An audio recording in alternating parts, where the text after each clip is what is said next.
le prophète et comment il consolait les cœurs. Écoutez avec moi ces quelques hadiths qui sont impressionnants. Abu Sa'id al-Khudri, radiyallahu anhu, le hadith il est rapporté par l'imam Abu Daoud. Abu Sa'id al-Khudri rapporte que le prophète entrait un jour dans la mosquée et il trouva un homme assis du nom d'Abu Umama, radiyallahu anhu. Il dit, donc c'est le prophète qui lui dit, « Oh Abu Umama, pourquoi te trouves-tu dans la mosquée alors que ce n'est pas l'heure de la prière ?» Abu Umama répondit, « Oh envoyé d'Allah, ce sont des soucis. » Vous entendez ? Ce sont des soucis et des dettes qui m'ont contraint à y rester. Ce qui est super beau dans le hadith, c'est le compagnon, il a des soucis, il va où ? À la mosquée. Vous entendez ? Ce sont des soucis et des dettes qui m'ont contraint à y rester. Le prophète me l'a dit, veux-tu que je t'enseigne des paroles qui, lorsque tu les prononceras, Allah éloignera de toi les soucis et effacera tes dettes ? On voit ici que le prophète cherche à réconforter les cœurs. Il ne se contente pas d'écouter un problème sans apporter une solution. Notre bien-aimé alayhi salam ne se limitait pas à écouter un problème seulement. Non, il apporte une solution.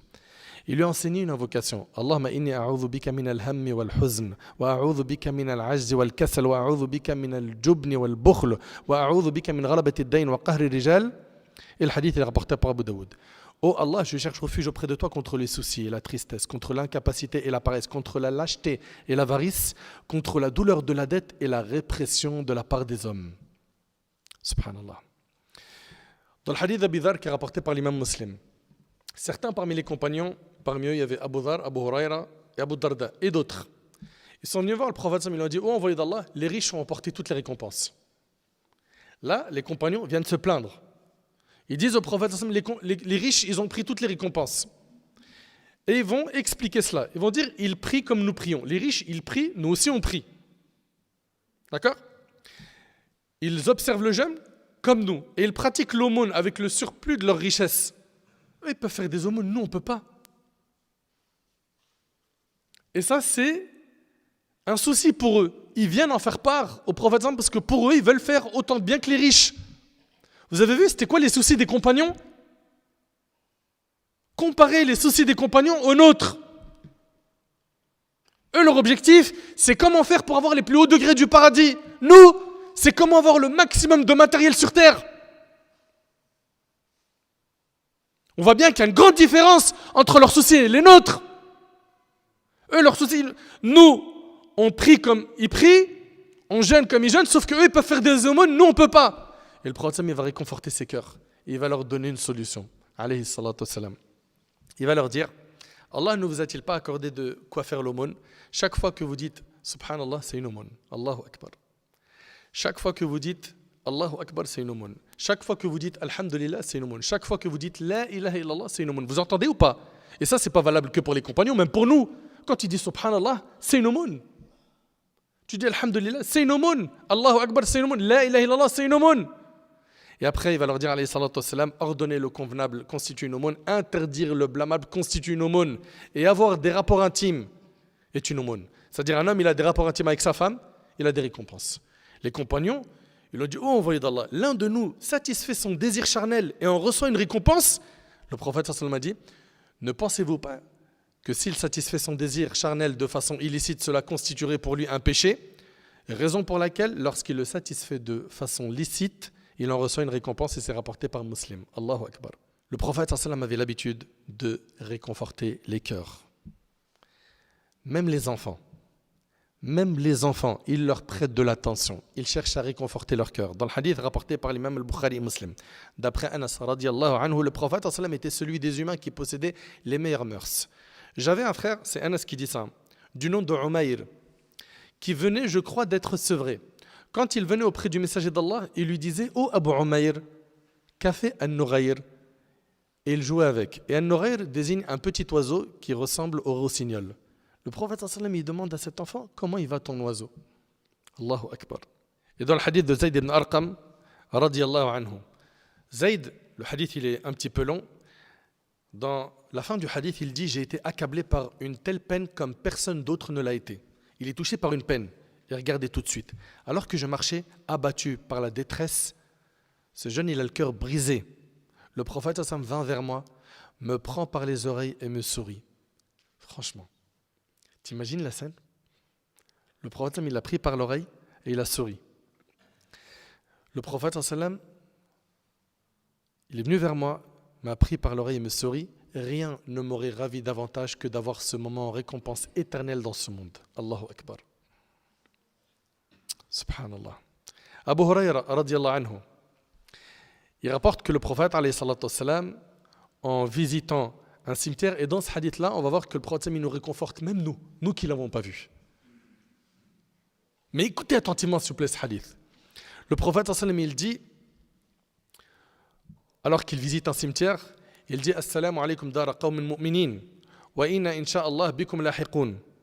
Il dit que la paix soit avec vous, ô habitants croyants de cette demeure. Nous allons, si Allah le veut, vous rejoindre bientôt. Et regardez ce qu'il va dire. J'aurais aimé rencontrer nos frères. Il parle de qui? Il parle de nous. J'aurais aimé rencontrer nos frères. On lui dit, nous ne sommes pas tes frères, ô envoyé d'Allah. Il a dit, vous êtes mes compagnons. Nos frères sont ceux qui viendront après. Allahu Akbar. Allahu Akbar. Et le hadith, il est rapporté par l'imam Malik dans le Muwatta. Il est un peu plus long que cela. Dans le hadith de Jabir, radiyallahu anhu, ce hadith-là, il est rapporté par l'imam Tirmidhi. Regardez comment le prophète sallam, il va réconforter le cœur de ce compagnon qui est triste. Jabir, radiyallahu anhu, il dit, le messager d'Allah, alayhi salatu wassalam, m'a rencontré et m'a dit, ô Jabir, pourquoi te vois-je abattu? J'ai répondu au messager d'Allah, mon père est tombé en martyr lors de la bataille de Uhud, il a laissé des enfants et des dettes. Le prophète alayhi salatu wassalam dit, ne veux-tu pas que je te donne une bonne nouvelle concernant ce qu'Allah a réservé à ton père? Le compagnon lui dit, bien sûr, au messager d'Allah. Il dit, Allah n'a jamais parlé à personne directement, sauf derrière un voile, mais il a ressuscité ton père et il lui a parlé face à face. Allahu Akbar. Regardez comment il réconforte les cœurs des gens autour de lui, alayhi salatu wassalam. Il lui a dit, Allah a dit, ô mon serviteur, exprime un souhait et je te l'accorderai. Ton père a dit, ô Seigneur, fais-moi revivre pour que je sois tué à nouveau pour ta cause. Allah, béni et exalté, répondit, il est déjà décrété qu'ils ne reviendront pas sur terre. C'est alors que ce verset a été révélé. Ne pense pas que ceux qui sont tués sur le sentier d'Allah sont morts. On y voit ici que le prophète, il le réconforte. Jabir, il est triste, radiyallahu anhu, il le réconforte. Il voit des compagnons tristes, il les réconforte. On en est où, nous, par rapport à ça? On n'a pas autour de nous des gens qui ont besoin de réconfort? Vous n'avez pas remarqué qu'on vit une époque aujourd'hui où chacun il pense qu'à lui? Tant que moi, quand je ferme la porte de chez moi, le frigo il est plein, ma famille manque de rien, voilà, j'ai de quoi manger, boire, j'ai le wifi, ça y est, c'est fini, j'ai plus de soucis. Les autres, tant pis, Allah ya'aoun, qu'Allah il leur facilite. Ah, c'est vrai, c'est pas facile, hein. C'est tout. Le prophète sallam, il n'était pas comme ça. Il bougeait, il était actif.